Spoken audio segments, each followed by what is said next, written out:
Since the dawn of time, man has been curious.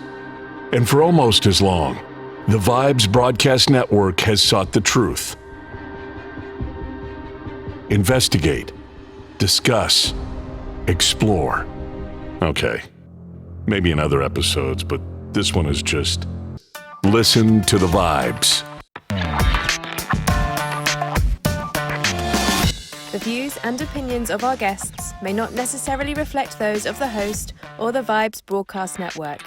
Listener discretion is advised. Welcome, everyone, to another episode of Listen to the Vibes. And I have here Mr. Bukas Siguro. Okay. See, we just got to be buddies, and I'm just, I struggle with names, period. But I want to be respectful and get it right. Thank you. That's cool. No but, worries. All kidding aside, tell us a little bit about yourself, and we'll get into a good conversation after that. All right. Well, I'm Bukas Siguro. I'm an artist, an independent artist from Quebec City, Canada. I'm 35 years old, father of 3. I've been married for about 8 years now with a beautiful Filipina wife. And basically, I think the most important thing to say about me, I guess, is I was adopted.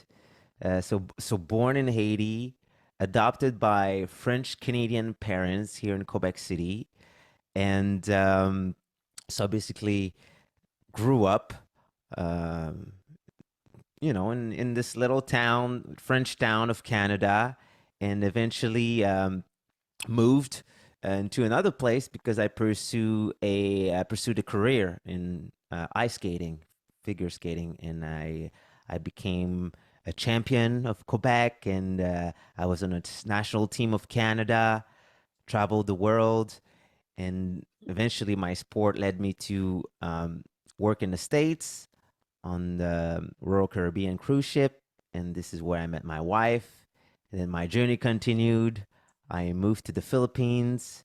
I had my families, my 3 kids there. I got married in the Philippines. And then I suppose just, before the pandemic started, we decided to settle here in Canada. And here I am in Canada making music, trying to, send good vibes, stay awake. And here, that's it. That's me. Well, you know that I subscribe to your YouTube channel, and I did get to see some of your skating. I didn't realize you were a professional. I was like, wow, this guy's really good. I was impressed. Yeah. I thought maybe all Canadians knew how to skate. So, well, a lot of us do know how to skate, but obviously the skills came with a bit of work, if you know what I mean. And of course, you found out about Bukas Siguro through the artist channel, and this is sort of my second career, which I'm sort of entering, something very new for me. I've been involved in music for many years, but making it my duty and almost my work now when we're creating a studio here in Quebec City, it's sort of, a lot different. And a lot of people don't know that my first career, which almost, like 22 years, and some people laugh because they're like, how old are you now? And I was like, oh, I'm 35 and I'm already retired. But yes, figure skating was a big part of my life. And I'm also a professional coach, and I taught everywhere in the world, in the Philippines. That's where I was based. So I had a job there, and I traveled to Indonesia. I worked there. I worked in China and Thailand. Yeah. And obviously in Canada. And so right now we're not really involved in skating because of the current conditions. So there you go. Now, I did get to check out some of your music, and by the way, very good guitar player. I was impressed. And but how would you describe your music? Because it's quite different than anybody else's. Well, yes, I think it is. And you see, I'm not really a musician. You see what I mean? And this is something I try to stress to people, because like I don't read music. I'm not really involved in like knowing like the notes on my instrument. Like I don't know what my fingers are doing. It's really just a feeling, and I think that's because of skating, just feeling your body, and also, well, the music brings you sort of a feedback, and Mhm. so I can really sort of work my way through and finding what works and what not. And so I think yes, definitely my music is different. I don't know what my genre is because I do like to compose like punk rock, but I love Yeah. hip hop. And I look, I did take like classical piano lessons when I was like 6 years old, but that was literally for a few months.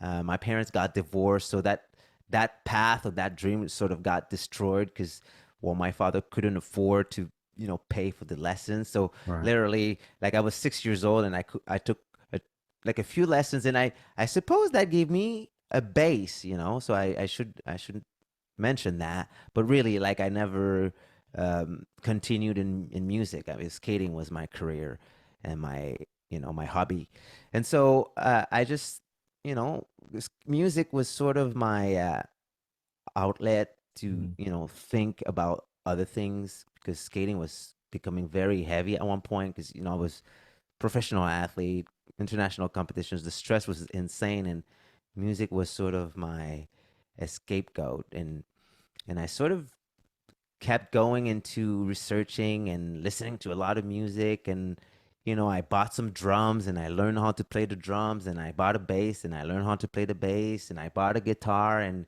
the idea with the guitar playing is that when I was living in Quebec City at my father's, I bought the drums.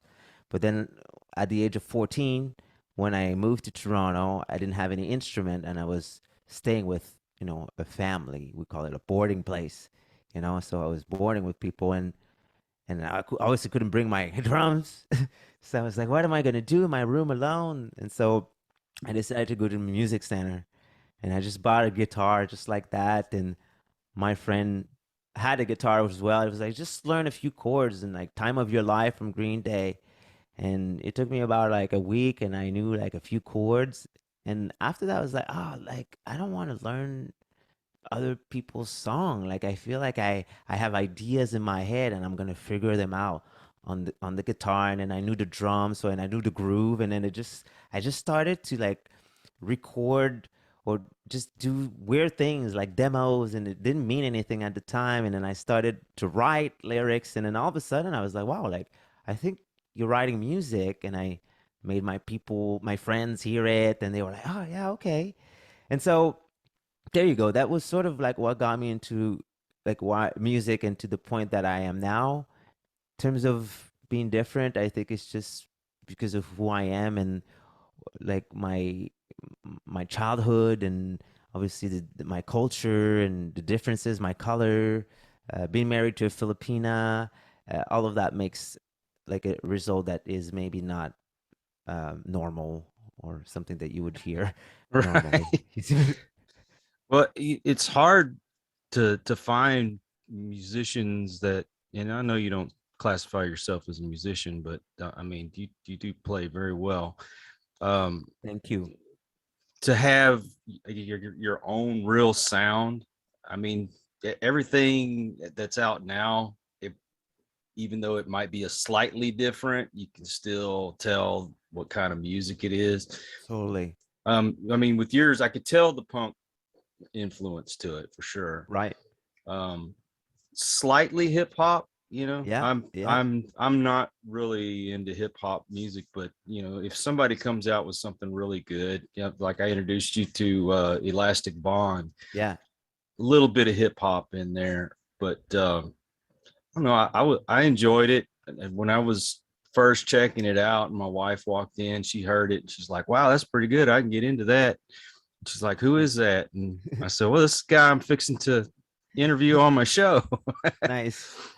Thank you. But and you've got some pretty deep lyrics in there too. I guess with the climate up there in Canada, with all the stuff that's going on, we don't want to get into details, but Hmm. everybody already knows what's going on. Did Does that have a lot to do with your lyrics? I think so. I think all of my lyrics basically are a reflection of my own experiences, or what I feel, or what I think, or what I want to share as a message. Is it's always from my heart. Like I I rarely, I don't think it ever happened that I wrote just a like a fictional story. Like I know there are artists who have the ability to do that, to create fantasies and all that. It's not really my thing. Um, Maybe later on, like for instance, like right now I'm working on a project which is for a show, so I'm sort of like scoring for another like perspective, Mm. which I've never done. But for my music, yeah, and so everything that happens, which is if it's in my house or outside, definitely influences my music. And funny you should ask, because this particular song I wrote, which is called Rebuilt, and I think there's like a little clip of that song that I produced just recently on my YouTube, and I changed the lyrics, but the song was written like 10 years ago, 12 Mm. years ago, something. And just because of what happened, I changed like one lyric for like trucks. And it just felt like it was just a perfect timing. And sometimes it's just, it brings a little, just a little something which enhances the song. And you realize that many years after, it clicks just for that specific reason. And I think that's cool. Uh, Now, I know when we got to talking last week, and we spent a lot of time Yeah, it on was Zoom awesome. talking. I loved it. It was good to talk to people again. Well, I'm a grandpa, and I'm usually on grandpa duty, so I have a 2-year-old to talk to all day. And once I get an adult, I don't want to let him go. That's understandable. But we kind of connected almost on a spiritual level when we talked. We had a lot in common, and you told me that you slightly into veganism, I guess, and Yes. I want to know a little bit more about your spiritual journey, and you know what's your path, what's your end goal, and Okay. what is your normal routine? Okay. Well, I suppose we should probably start from the the very beginning and explain, I suppose, why I am this way, or why it led me to make certain decisions about my diet and stuff like that. And initially, I think that I'm I'm a bit troubled. Like Mm. uh, in my head, I think everybody is. I think everybody is undergoing a bit of anxieties, especially during these current times. And we all had our share of bad experiences. I lost my mom at a very young age. Well, I was like 13 years old. She died from cancer, and those are my white parents. You see what I mean? And so there's another fact that I don't know anything about my real parents. And I made I went to Haiti, tried to find him, and that didn't work out. And uh, my brother is almost 50 years old. He's got cerebral palsy Mm. from birth.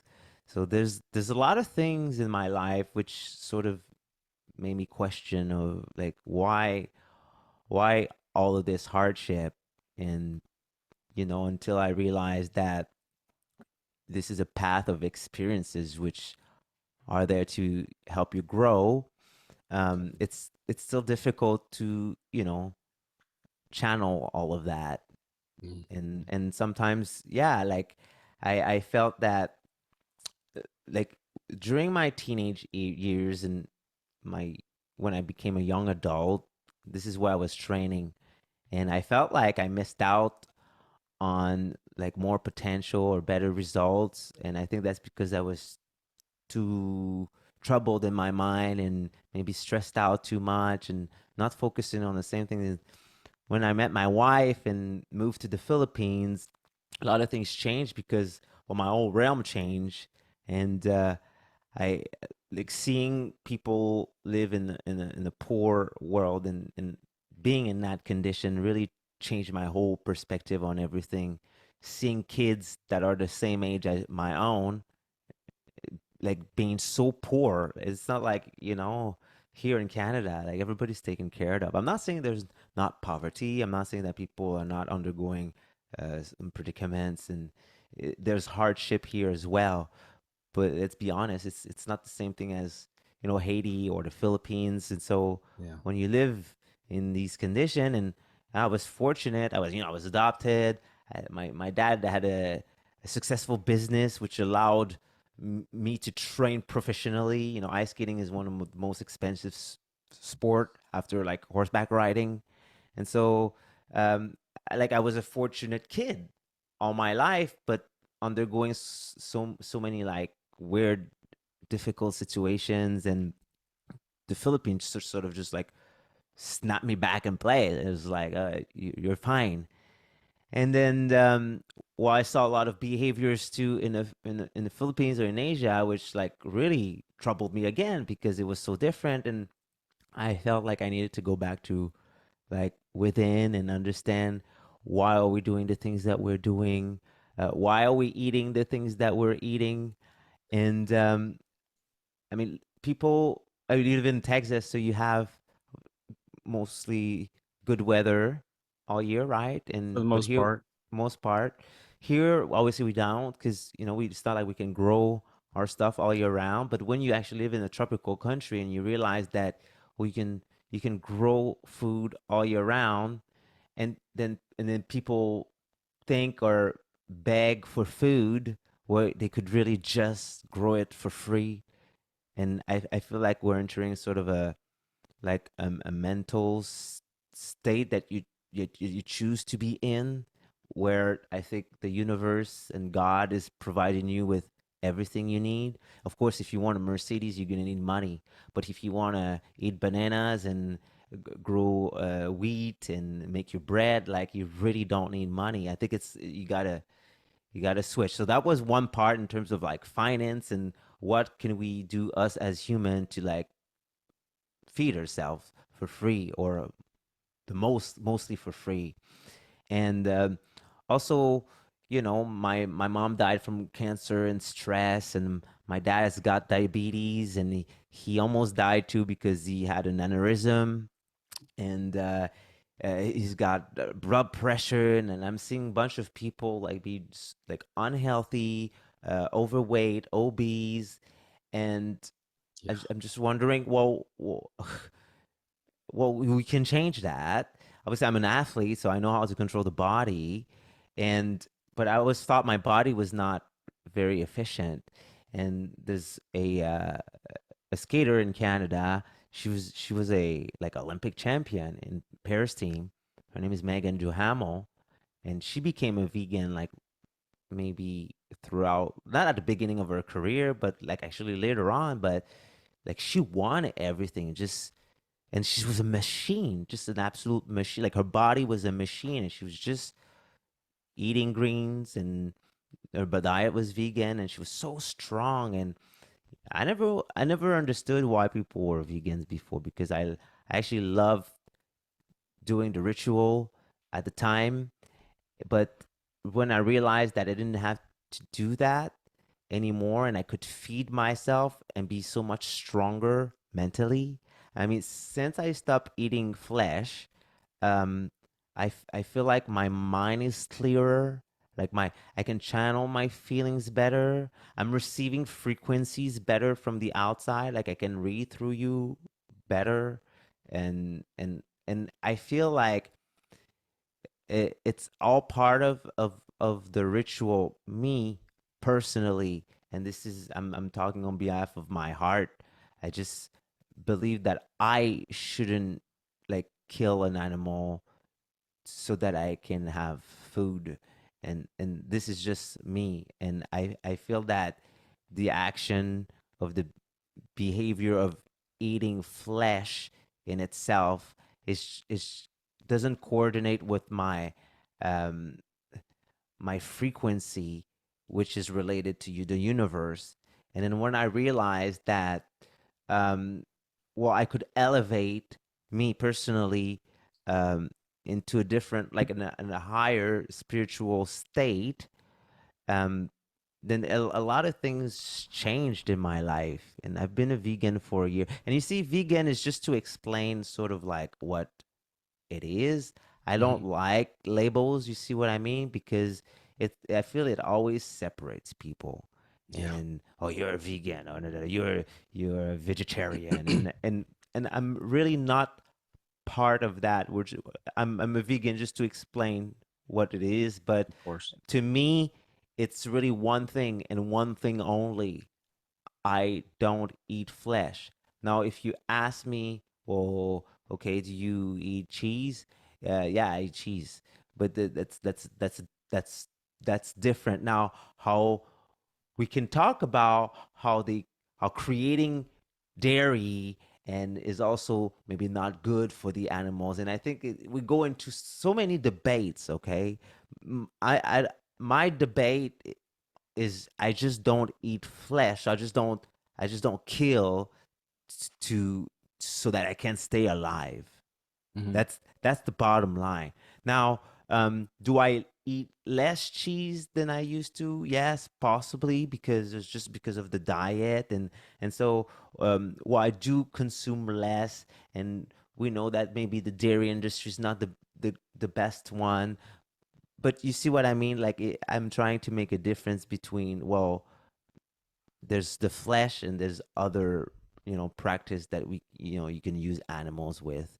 And so this is why I drew the line, Mm. and uh, people make their own choices. I just feel that it's such an empowerment, and if people could just um, eventually maybe uh, it's not I don't feel like people should experience veganism. They should think about it and try to Yeah. understand why would they do it in the first place, because everybody can stop eating meat for a month and just try it out. This is not why I did it. This is And it's really not because of a diet, because I'm already skinny. Like I've been healthy all my life. Um Luckily, but it was beyond that. It's just sort of like, how can I interact with nature and the animals itself? you Mhm. know uh, my dad used to have horses, and nobody would kill those horses, because they're like your pets. But you can go to the store and find horse meat too. And it's like, I feel that uh there was a point where, me as a human, it's only where I could pick and choose. It's like, oh well, now I'm gonna have my dog, and I used to have one, and but then I turn around and I'm gonna go and butcher the chicken that I have in the back. And to me, I just felt like, well, maybe my dog and that chicken were having a relationship, or I don't know, on a spiritual level that has nothing to do with me. I don't Mhm. need to understand it. It's none of my business. It's the animal kingdom's realm, and they don't interfere with ours. And I felt like, why should I interfere with theirs? So does that's yeah, there you I go. got you. I got you. Well, when you give up meats and things like that, you're actually detoxifying your body, and that helps you to focus more and to get. I guess you grow on that spiritual ladder when you detoxify yourself.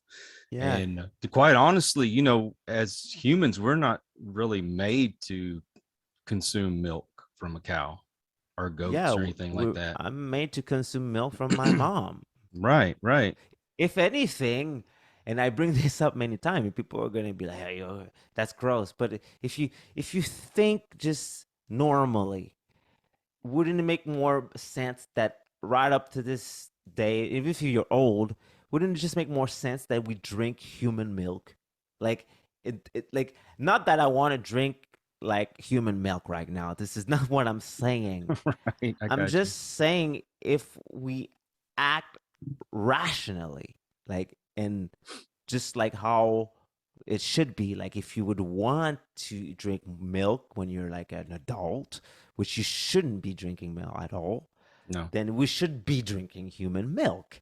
And that's gross. But uh I mean, why would we go and do that? And look, I'm French. I love cheese and I love ice cream, and you see, but in terms of human diet, it's really not part of what we really need, to survive.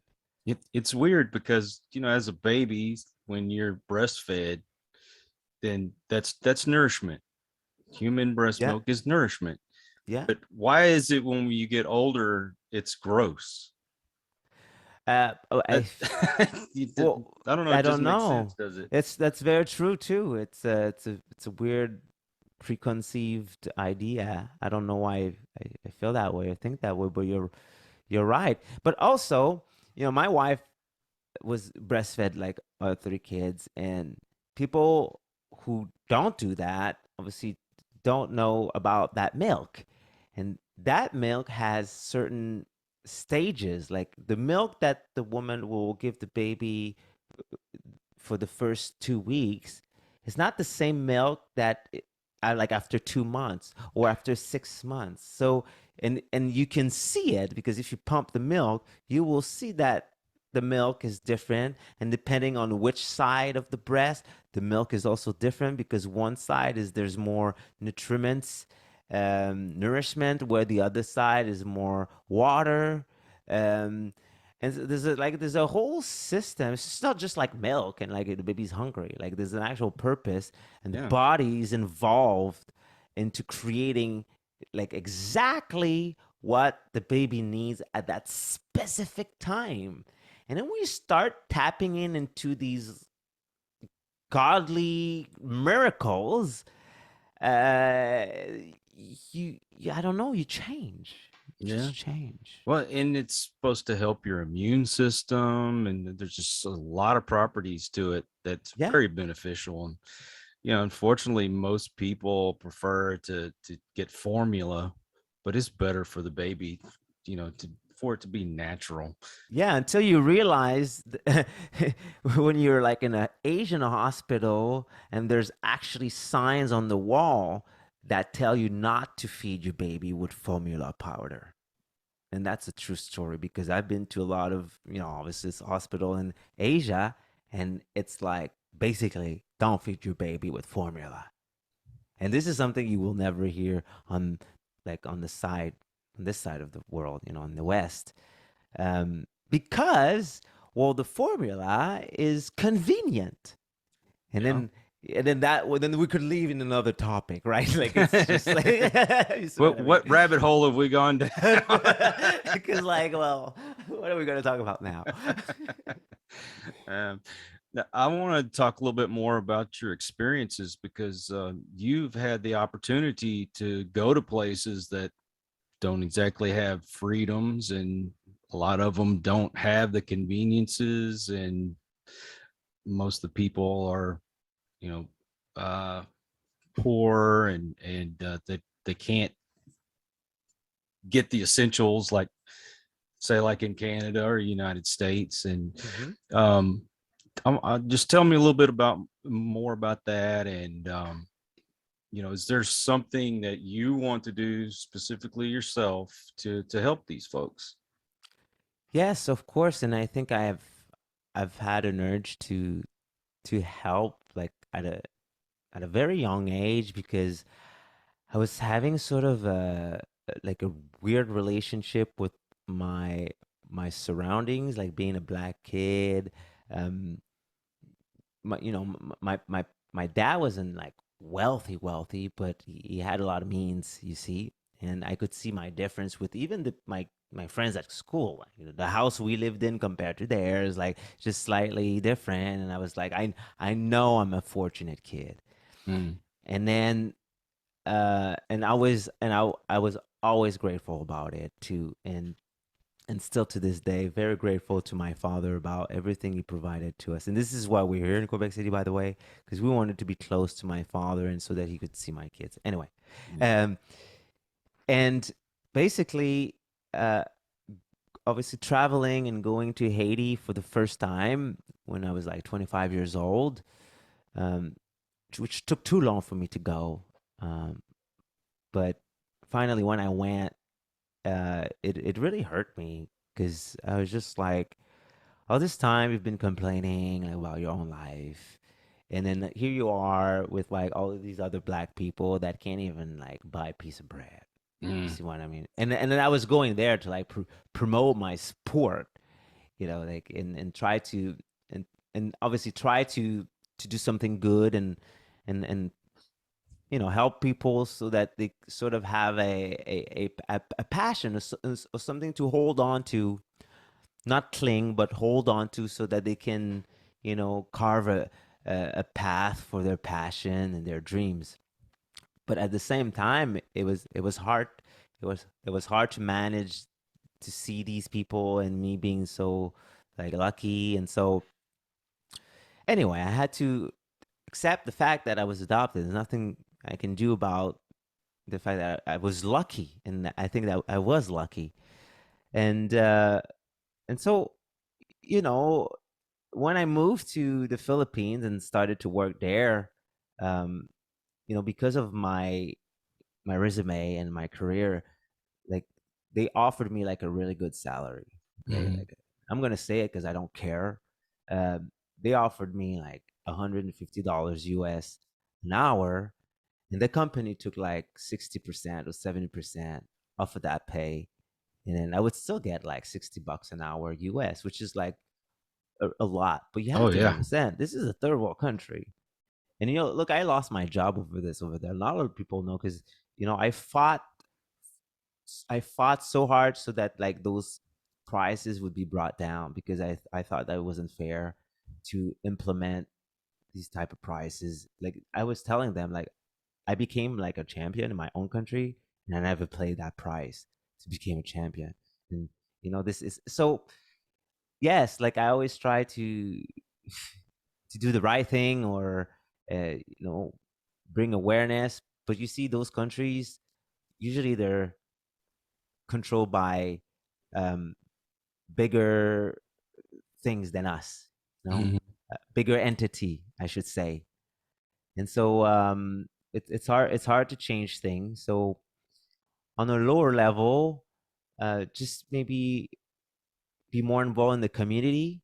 This is what I really want to do. So right now we're reaching out to artists in the Philippines, which I wrote songs for, and we started, trying to give them a platform so that they can shine or express themselves, and help them to promote their stuff. In terms of Haiti, well, I haven't been in a while because of obviously the current conditions, and this is what I understand. Look, I can't go to Haiti because see, this is crazy. Okay, I'm the founder of the Figure Skating Federation in Haiti. I created that 12 years ago, and I'm creating this federation to allow Haitians in Haiti, eventually, if they can go out of their country, train somewhere else, maybe the States, maybe Canada, so they can eventually represent Haiti to the Olympics. I've been working on that project for many, many, many, many years. And obviously the pandemic, forced us to Yeah. but you see, now it's like I'm looking at the Olympics, it's still going on. uh, I can't even push my project. There's actually an Haitian who actually went to the Olympics. And so sometimes I'm wondering why this world's so upside down. I mean, so I got a bit discouraged about that. But when things get rolling again, definitely I'm gonna try to go back to Haiti and continue my work and continue my school, because I would like to start a small figure skating school. Now people think it's crazy, but we can do roller skating at first, and eventually maybe get fundings to have a real ice rink. People think it's also crazy, but look, there's ice rinks in the Philippines. It's 40 degrees every day over there, and I was stunned to find out that there were ice rinks. But people skate, people love it, and so if they can have it in a Asian tropical country, we surely can have it in Haiti. And how great would it be? I mean, Haiti is just like a 45-minute flight from Florida. Like we could bring a lot of things. We could bring concerts there. You see, like it's not just about the skating, but just to have the thought of having an amphitheater and center where you can promote art, that can also help change people, not just like send money to the goddamn Red Cross. Yeah, right. Well, I tell you, when you go somewhere where the majority of the people don't have a lot, it makes you more appreciative of the things you have. Went on a missionary trip to Mexico a Cool.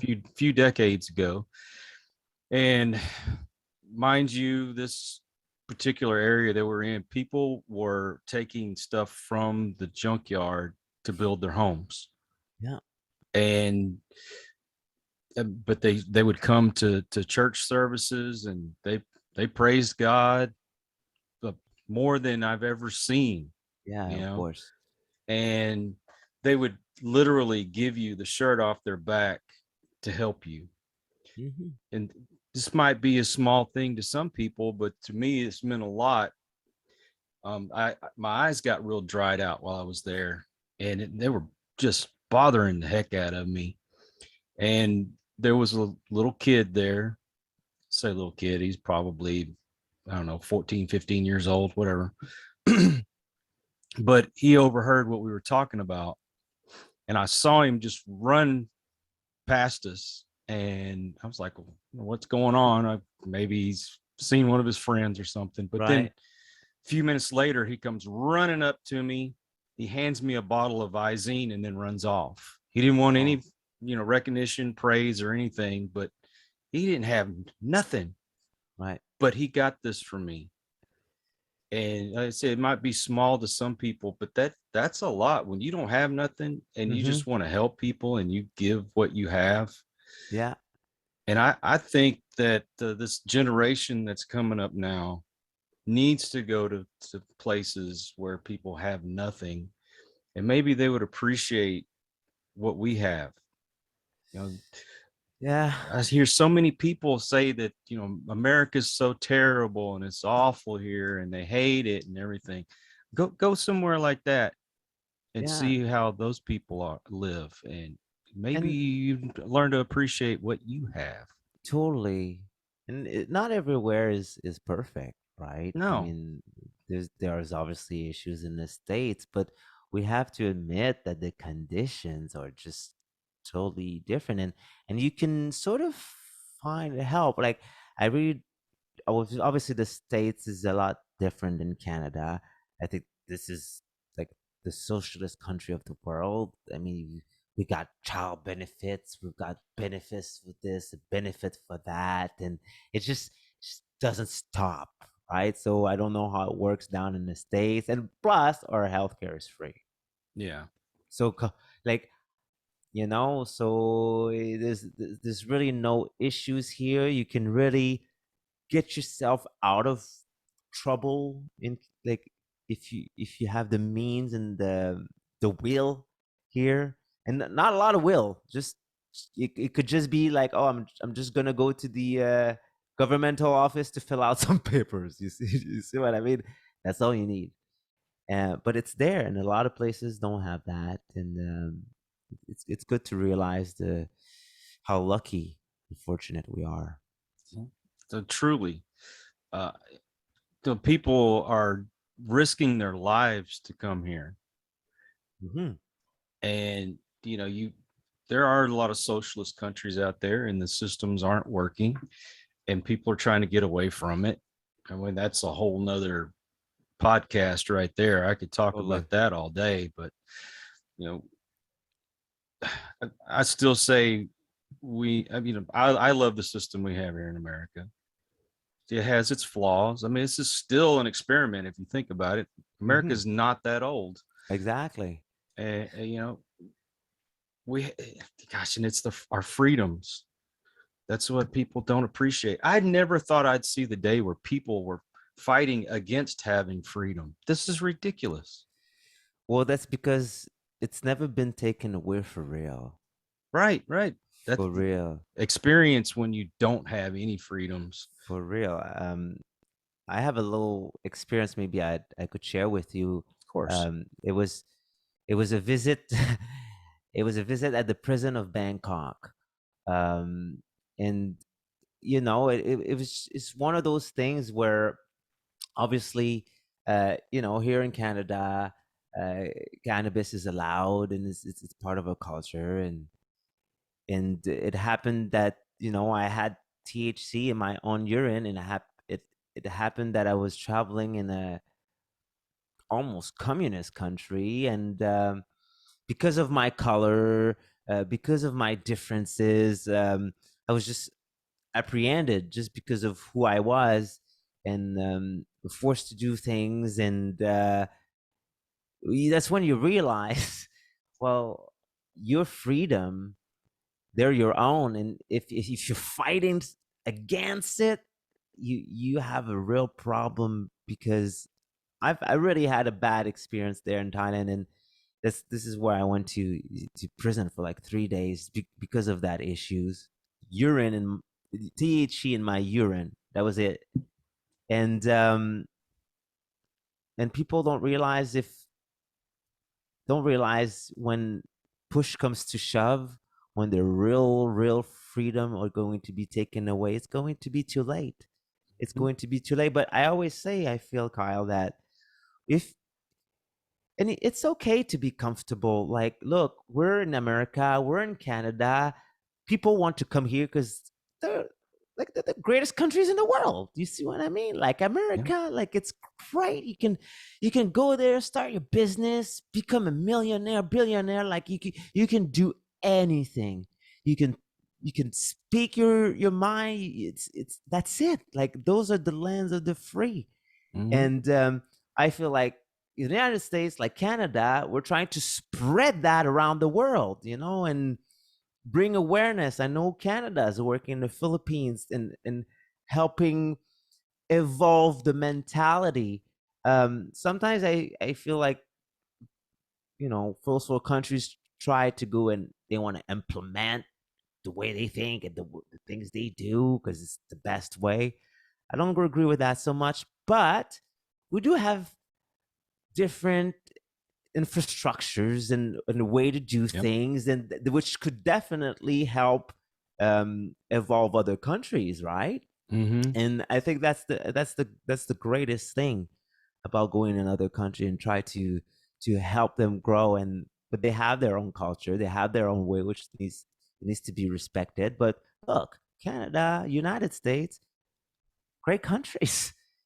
Really, and now that really. Yeah, really. And when you realize that, like today here in Canada, obviously people are fighting for their freedom, but there's a bunch who are like against it somehow, and It blows my mind. I don't know what to say. I don't know what to say. You don't have to agree with all the protests, but you should agree with freedom of speech. Yes. Whatever the cause is, like in obviously without promoting violence, and it just, but at this point, I feel the government's violent to us, and so we're very peaceful, and so I don't know why people still think that way. I don't know. There are countries out there that they can tell you how many kids you can have. They'll tell you what your job is going to be. You don't get a choice on what you want your career, in your career. You have to do what they tell you to do. They don't allow you to speak out on anything. We can go on and on and on. Yeah. And I guarantee you, if anybody really had to experience that, they'd be like, oh no, wait, I like my freedom. I like my freedom.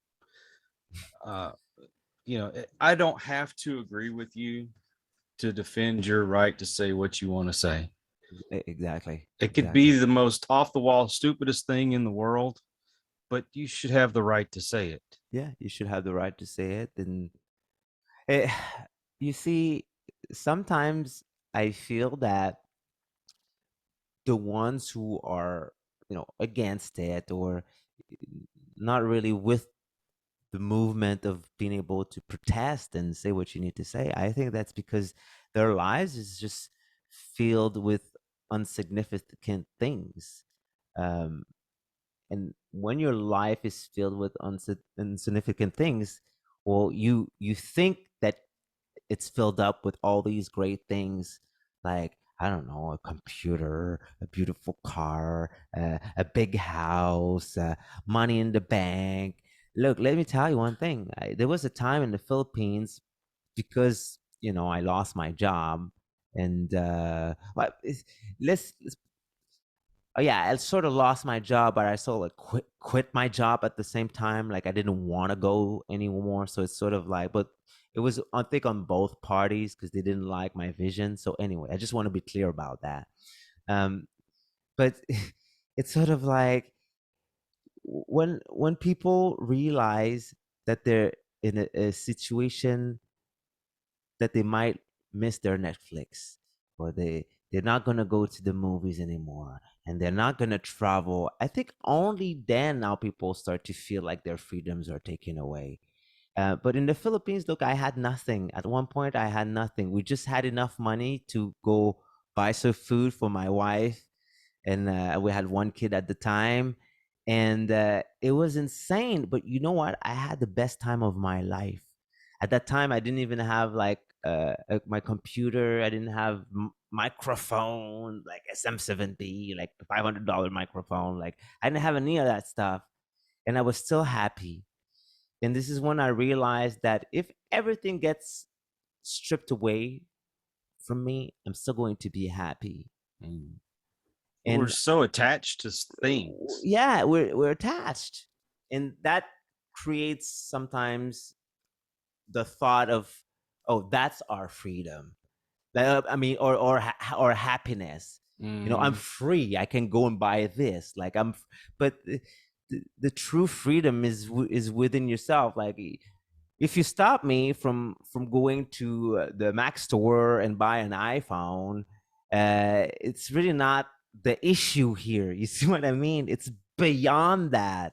If you stop me from going to the restaurant, like it's so much beyond that. And I think people have a hard time to maybe go deeper and read and start understanding why we're fighting. It's not just because for you to go to the restaurant.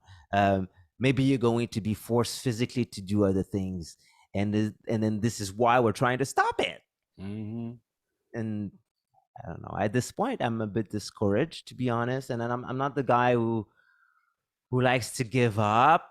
But initially, I said it. I think that in terms of a collective awareness, I think protest is great.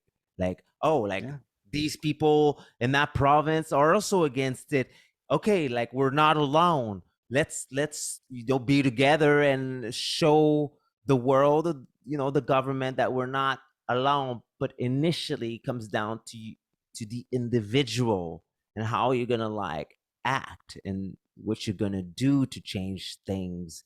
And if you yourself are not going to change one thing at all, then nothing's going to change. I think, personally, it's like people want to like some mandates to be taken away. I understand that, and I think a lot of people would want that too. But you certainly don't have to, occupy streets of Ottawa or for like many months. You could go home and you yourself behave in a certain way into the realm where you go to the mall, and then you won't have to do certain things. And I think we have that power as well. And I don't know, I think it's a working process at this point. Some people are getting more aware. My belief is that it all boils down to respect for other people. Also, you let people live their lives. Yes. Let them make their own decisions for That's what's so best true. for them and their family. I don't think somebody should force their ideals on anyone. I mean, So true. put it this way, I've gone out and I've witnessed to people trying to bring people to Christ and get them to come to church. And there's some folks are like, don't shove your religion down my throat. I don't want to hear it. I respect that. I can walk away and say, hey, you have a nice day. So with that in mind, these other folks that are trying to force their beliefs down our throats, I don't want to hear it either. Exactly. There's a mutual respect there. You don't try to put your ideals on me. I won't try to put my ideals on you. And that used to be fair, right? There used to be some something that people sort of all agreed Mm-hmm. with, and that's what made our community sort of beautiful. You can have your personal life and your personal ideals or values, but also function in society and be friends with whoever you want, not be Thank you. judged upon like your own personal beliefs and the way that you make your life. And it's hard now to realize that, well, you might do something and somebody has a say, and or the government has a say, and and we must just be vocal about that so that we don't lose it too much, because we're at this point where it could just be forgotten, and in a year or two things are going to escalate again. Yeah. Well, it seems like as soon as there's another political cycle, there's going to be, more uproar and all that stuff. And we're pawns. Let's put it that way. We are pawns to the politicians just so they can have their power. And Yeah. people need to wake up to that. Along the lines of the religion, they took school prayers out of school. So, all right. So you don't want to talk about God in school. Okay. I understand. So why is all this other stuff being forced on children? Just stick to teaching. That's all you need to do. Yeah. Reading, ABC. writing, arithmetic, and history. I don't know of anyone that doesn't want history taught. We should be taught all aspects of it, the good, the bad, the ugly. Well, exactly, the good and the bad, and maybe not just one narrative or like the victors, and maybe the other side of the story as well. And no, you're right, and stick to that. And then maybe parents should get involved a little bit more as well. Like, and they're starting to. There's a lot of parents Totally. here that are really getting into what their kids are doing. As most of the parents, they send their kids to school and they didn't think twice about it, but now they're forcing this agenda on kids.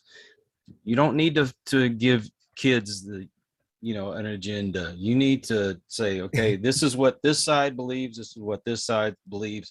You make the decision for yourself. It's funny, but you almost made me an idea for a for a lyric right there, because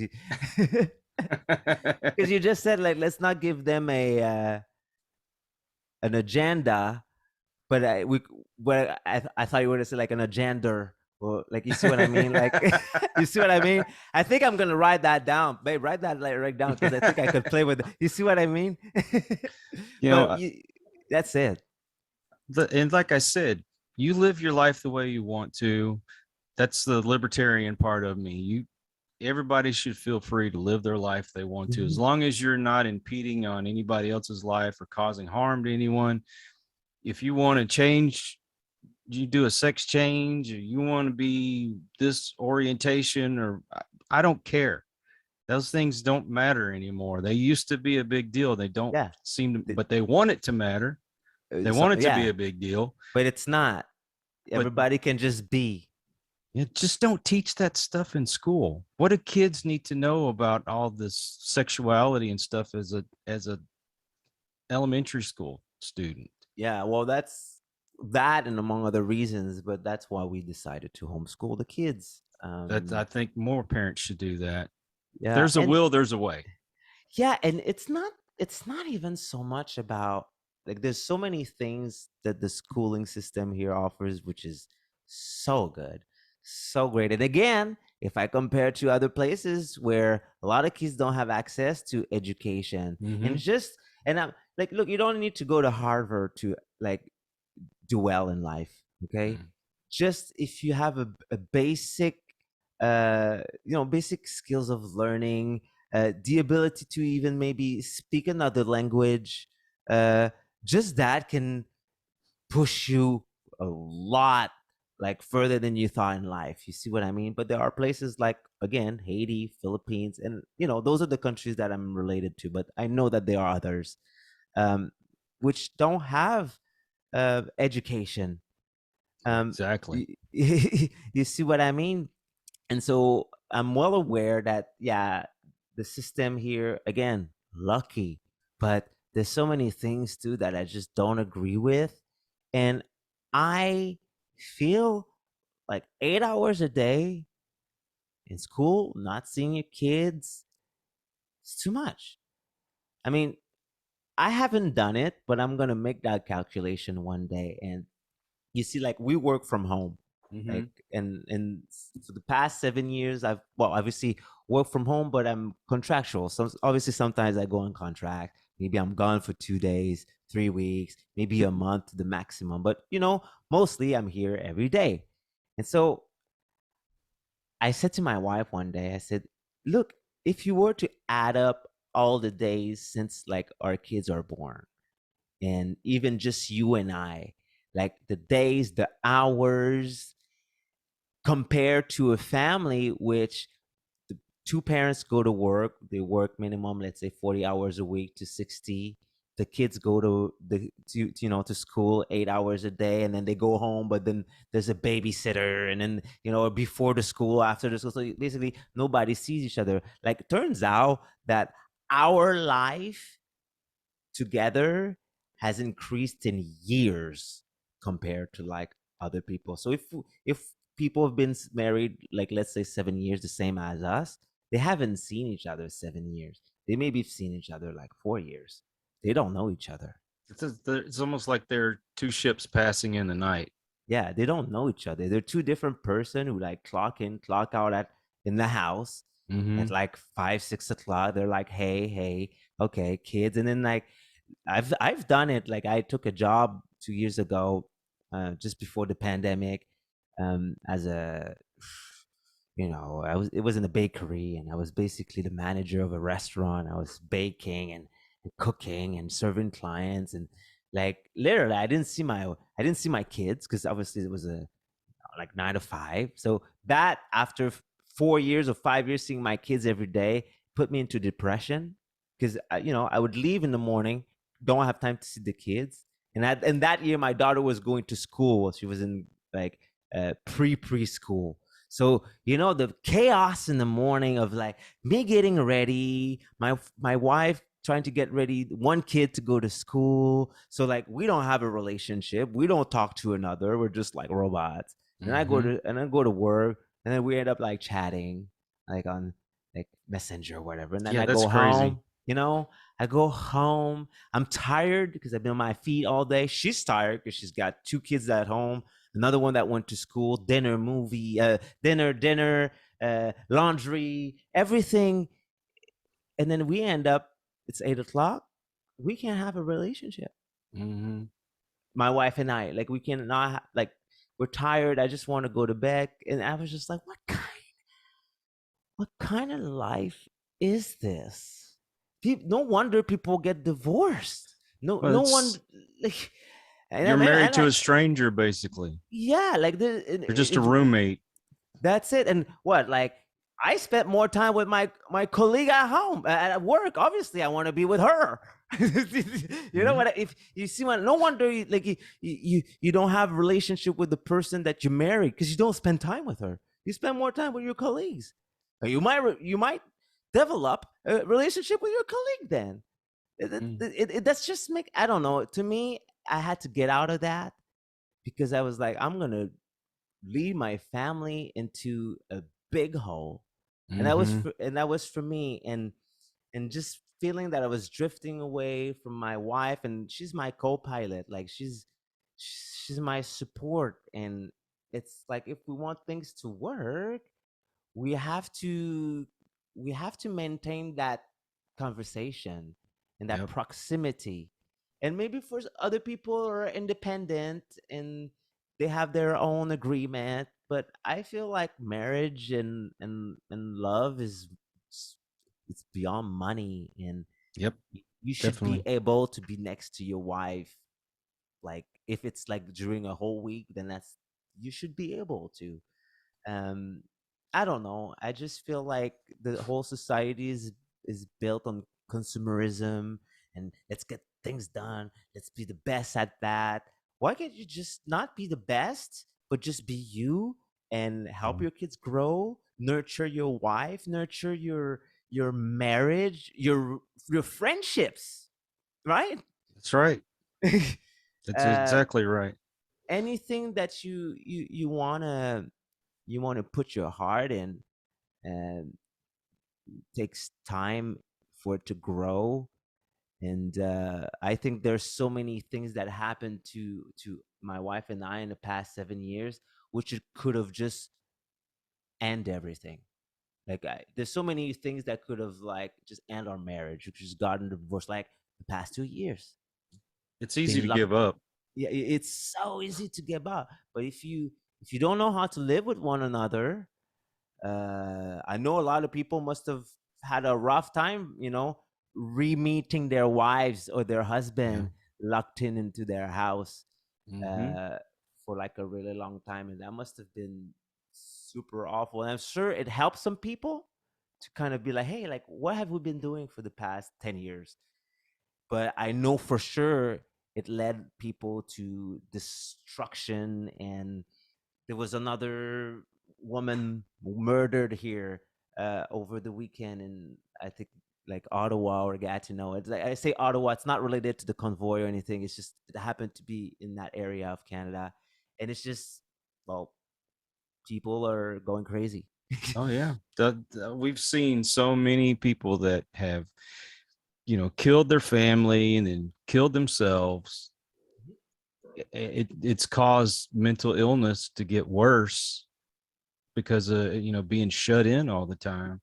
Yeah. But on a lighter note, I think that a husband and a wife, they need to designate a date night every week, commit to doing that. you know and we're guilty of this. We need to sit down at a dinner table instead of plopping down in front of the TV, and turn off the TV, turn off your cell phones, and just concentrate on each other. you know Yeah. let Yeah. hey kids, what did you do in school today? How was your day, dear? Did something happen today you want to talk about? Just everybody wants to be heard, Yeah. Yeah. and Totally. we need to get closer. Like you said, we still need to have relationships with friends. Hmm. There's friends that I haven't seen in a couple of years, and It's insane. most of my communication is always through Zoom or talking on the telephone. Yeah. We need to spend time, just that human interaction. Yeah. That's human contact. And I mean, I don't know about you, but when I go to the store, I would rather spend 10, 15 minutes in line waiting to get up to the cashier just so I can interact with somebody and not go through the self checkout line. I like to joke around with the person that's checking us out, and make them laugh, make them feel like they're significant. yeah, yeah, totally. That's such a good statement, making somebody feel like they're significant. And I think that's what everybody wants, really. Yeah. And you don't need to go about with the grand gestures and, you know, uh, the fume machines and all that. You just got to be there and Mm. attentive. And like you said earlier, is focused on the situation or the person. And people need And to feel like they belong. yeah, you know yeah. Unfortunately, it's gotten, to me it seems like it's gotten out of hand, because you see on TikTok all these people that have hundreds of labels attached to their name, and you know it's like they're seeking out other people that think the same way, and they force or try to force this on other people, don't understand why other people reject it. But God, we've spent years and years and years trying to get rid of labels, Mhm. and now people are trying to put labels on themselves. Why can't we just be human beings and just be friends? And I'm tired of this, of social media and the news media trying to drive a wedge between us all. And it's I sad that know we have to have this conversation, but we do. we do. Uh, I don't know if it's because um, there's a lack of connection with nature. Like that Yeah, might just that's be But you see what I mean? Like I have a hard time to explain it. Um, Human beings, not yeah, because my wife said something. She said something the other. I would just like to share with you. She said, Sure. "Human beings, not human doings." Right? And this is something we've heard on online, I think, earlier this week, and it's it's just being in the moment and Yeah. taking the time to just appreciate what's outside. Like right now in Quebec City, right? It's snowing a little bit, and I hate snow. But you know what? Sometimes when I'm in the Philippines and I smell something and like brings me back to like December, and I'm like, oh, like I miss that moment of the cold of or the smell of the snow, and it's sometimes I'm like, okay, well, like sit down and appreciate like that moment that you're in right now, and it may be significant or stupid, but I think there's so much more to be appreciative about. You just start looking around, and if your life is simple, then you can be more free to Yes. receive those simple frequencies that can make you just fulfilled and happy. You see, that's how I feel. Because look, I've tried to get rid of all stuff, and I've got all sorts of tools. Like I'm a musician, connecting wires, and sometimes, at night, my wife and I would just put like quiet jazz, Oh yeah. like yeah, and then people would come in this house and be like, "Are you really a punk rocker? Like, do you make like distortion sounds?" Yeah, but right now I just want quiet and sort of just peace. You see what I mean? Yeah. That's like we were driving around yesterday and my wife said, "Man, it's so quiet. Let's listen to some music." And I'm like, I'm kind of actually enjoying the quiet, just being together and focusing on each other. And Yeah, we try to do that. Like when we travel down to Houston to go visit the family, we spend the whole time talking, and it's the greatest because we're great. connecting all over again. Uh, And you all of a it's sudden you hard to arrive, explain. yeah, and you Yeah, arrive to your destination. It was like, it oh seemed my like god, that. so A quick. 3.5 hour journey didn't seem like it was 30 minutes Right, sometimes. you'd never listen. I mean, I know me listening to music can pass time, but having a good conversation with a good human, just like you and I last week. I mean, we Oh spoke the yeah, whole afternoon, and I was just like, wow, like that's crazy. I And know it didn't seem like a couple hours that went by. so there you go. I totally get it. Yeah, connection, and I think that could help heal. Sometimes we try to think of, oh, what can we do? Wait, like maybe the answer is just simple. Let's spend more time with one another, That's and right. that alone is hard, I think. Do you have Instagram? Yeah, but like I think I have five followers. Oh, So that's okay. I want you to get on there. There's a friend of mine that lives in Australia, and he's okay, a photographer, and he goes by Pete the Lens. It's underscore underneath each or past at the end of each word. yeah, But he will take pictures of insects and flowers and the clouds and all yeah, these things, and you just you can almost like lose yourself in some of these pictures. And I'm not over exaggerating here. This guy okay, is remarkable with his vision, and it'll be say a close up of a bee, and you just look at everything that's on it, and nice. then if you really take it seriously, you can enjoy each and every picture. I see what you mean. It's a moment in time, and we have to learn to live in the moment. Yeah, We spend our lives, you know, reliving the past over and over again. that's so true, and that's a big issue that I think my wife and I realized just recently listening to people on YouTube into the spiritual world, and they brought up like time travel and stuff like that, and um and people really think of time travel. It's like, oh, like you get into a machine and then all of a sudden like you're gonna be like this like this realm and our experience is here. Like Yeah. it's in our mind. So right off the bat, if people want to start understanding what we're talking about, like like like this whole concept that we're experiencing at is here. So if like your mind is altered in any way, or well, then it will change your experience, right? So I, I think Yeah. it's very important to keep your mind healthy, and and in order to generate like good thoughts into the Yeah. realm and good behavior.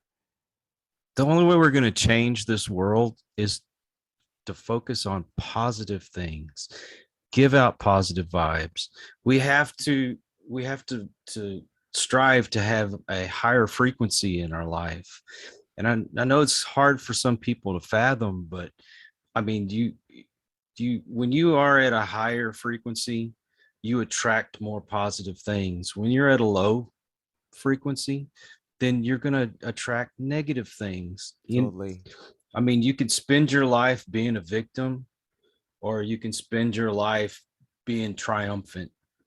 And you don't even have to measure your success by how much money you have in the bank.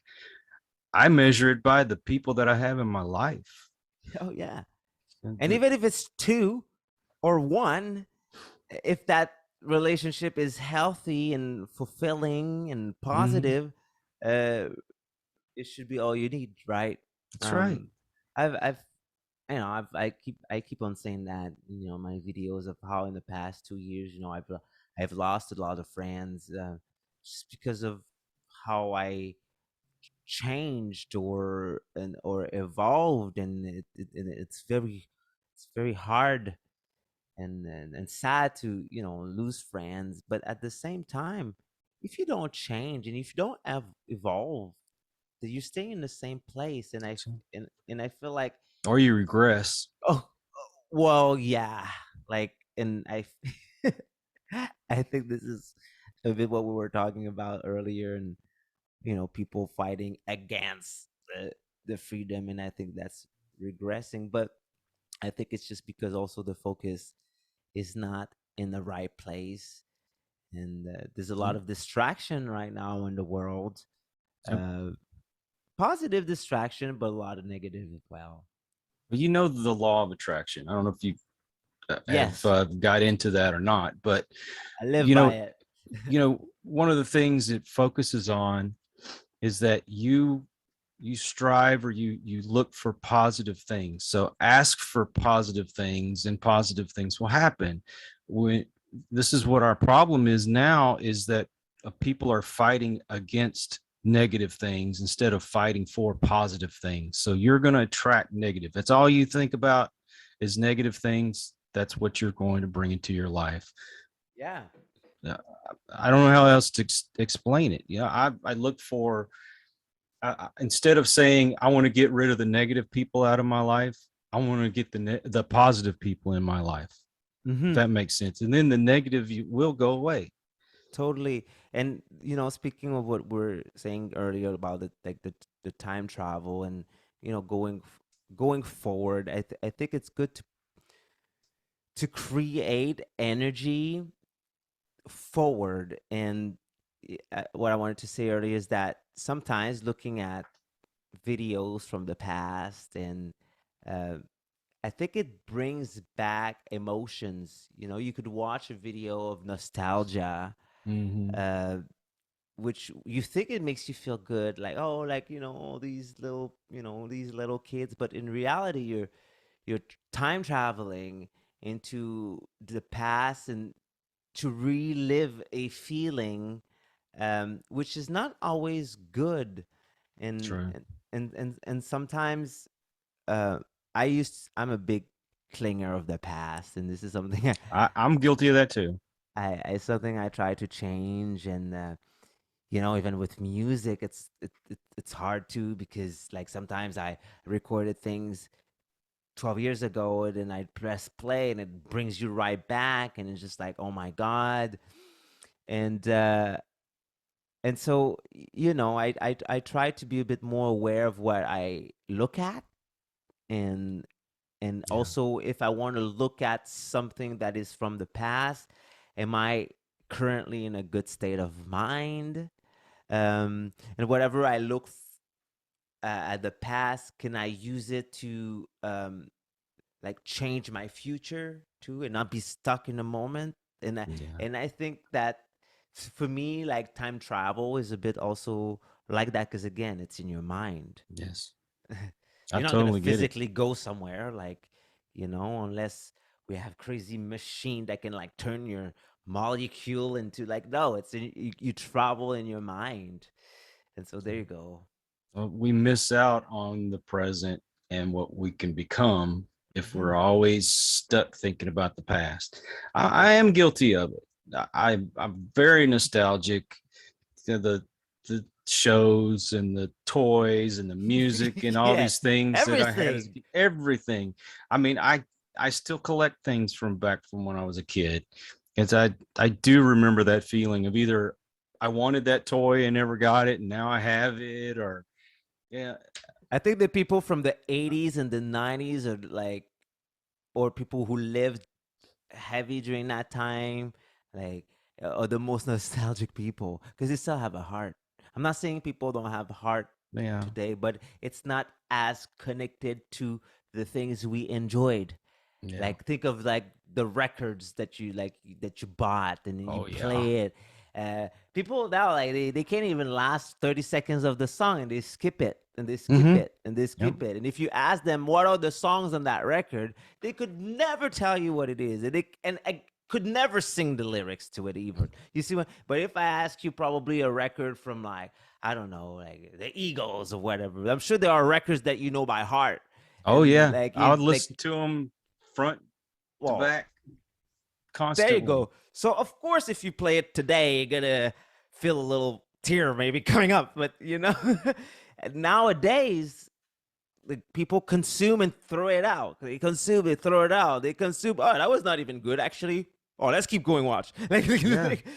That's how it is now.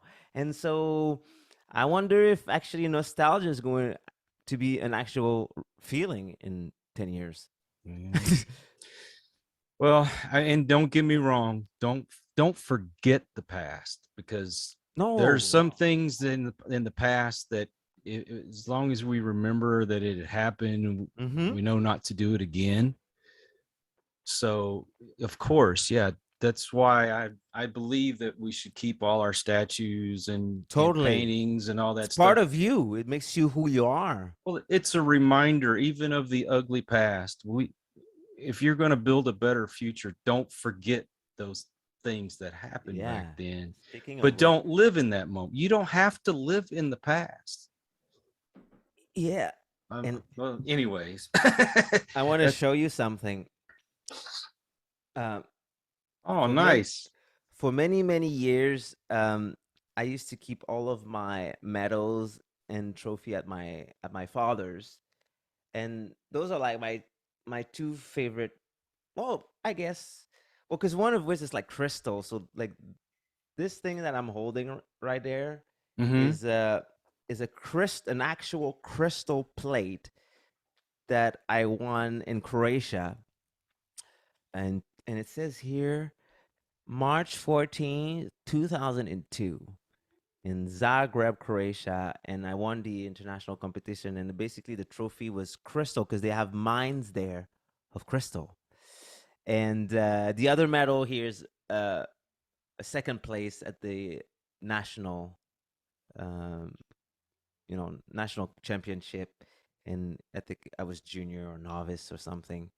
And I never used to have them displayed like in my house or anything like that. And it's true what you just said, because I felt like I've forgotten about the past a little bit, and and I felt like forgetting about my past was forbidding me to proceed into my music journey, like, and like become a little bit more disciplined, because after my skating career, like I started to consume cannabis because I have arthritis, but like I used to Totally be understand.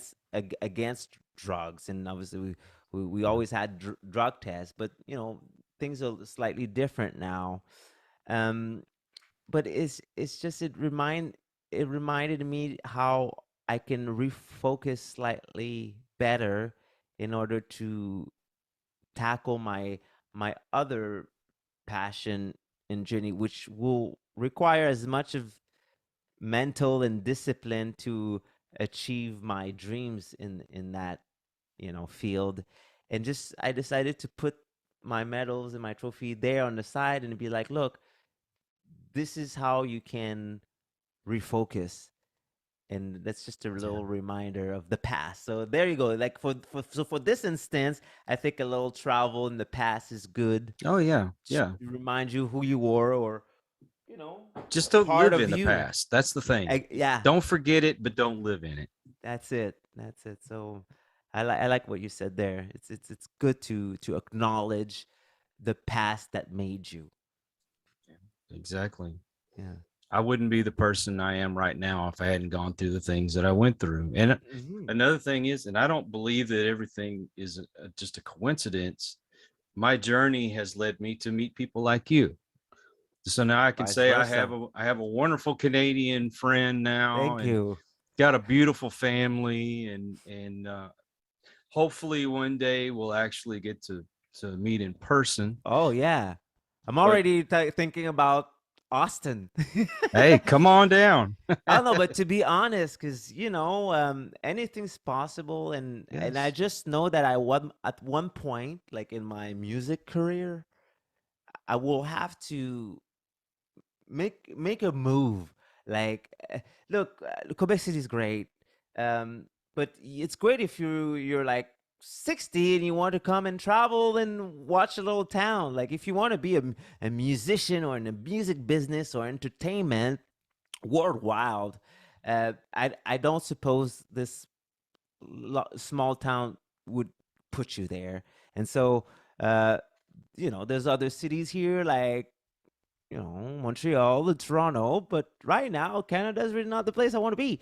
And Understand. I already have a few connection in Texas itself, and I know that Texas is like a place to be in terms of like even sport. In Yeah. terms of my project with the sport, that could still be a good place to be in Texas, and get funding or people and so who knows? I might end up in Austin, and That'd be great, man. that would be good. I'm open to anything. Man, I tell you what, we could talk all day long. Yes, I've already gone over my usual time, but that's okay. I think this was a necessary conversation. it's a But pleasure. before we go, if you'd like to give everybody like your social media, any websites, your YouTube channel. I mean, I will put the links, but go ahead and mention them. Okay, well, got my Facebook, which is just Bukas Siguro, Buskas and Siguro. And then you got my website as well, which is just a page right now because we're just preparing new stuff. So bukassiguro.com. Um, you can find the link of my Telegram on my YouTube. And then obviously my YouTube, Bukas Siguro. And just lately, since yesterday, I got Rumble. Oh, Uh, awesome. and so all of my videos that I've done in the last year and this year uploaded onto Rumble, and everything that has been taken down from YouTube because of the strike I got, or actually it wasn't a strike, it was a warning, uh, is on Rumble. So you guys can Okay. access that video as well. All right. So if you could send me those links so I I can will. post them on in the description. And Right. I'd love to have you back on again because your conversations are it's necessary for me. I really Okay. appreciate it. Well, thank you, and I wish you could come on my show as well. Let's set it up. Yeah, well, maybe in the next few weeks, maybe in the next 2 weeks, we can set it up. That would be great. I would love to. Okay. I don't get to go on many people's shows, so it's kind of a treat for me. All right. Well, you'll come on mine. We'll prepare something fun. That would be just fantastic. I love it. Okay. But anyway, I want to thank everyone that's joined us. And if you're new to the channel, I appreciate you stopping by. Please subscribe and come back. And for those of you who are regular, thank you so much for the support. And so until the next one, everyone, please take care. Be kind to one another. And God bless. Peace. We hope you enjoyed this episode of Listen to the Vibes. You can catch us on Buzzsprout or wherever you listen to your favorite podcasts, and on YouTube. Follow us on Facebook at The Vibes Broadcast Network